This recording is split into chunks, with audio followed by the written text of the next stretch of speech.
Maswerteng gabi po mga ka-STL. Narito na po ang resulta ng STL Isabela para sa araw na to, 2nd draw, December 13, 2024, araw ng Biyernes. Naway ang mga natayan niyo pong mga numero kanina ay manalo nawa ngayong gabing ito, 7 PM. Kaya kunin niyo na po ang inyong mga tickets.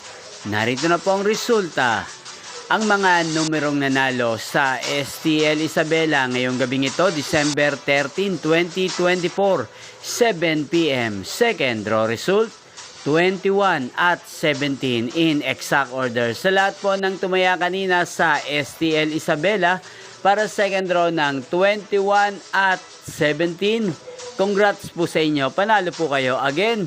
21 at 17 in exact order. At shoutout po natin ngayong gabing ito sa STL Isabela si Ate Winnie. Ate Winnie ng Isabela, shoutout po sa iyo, naway nasa mabuti ka pong kalagayan. At sa lahat po ng mga taga Isabela dyan, shoutout po sa inyo, naway isa rin po kayo sa swertehin ngayong gabing ito. Inyo pong napanood ang resulta ng STL Isabela sa channel na to, Roderick Hernandez TV. Maraming salamat po sa patuloy niyo pong panonood sa akin channel. Magkita-kita pong muli tayo bukas ng 1:00 ng hapon dito po sa channel na to. Thank you for watching.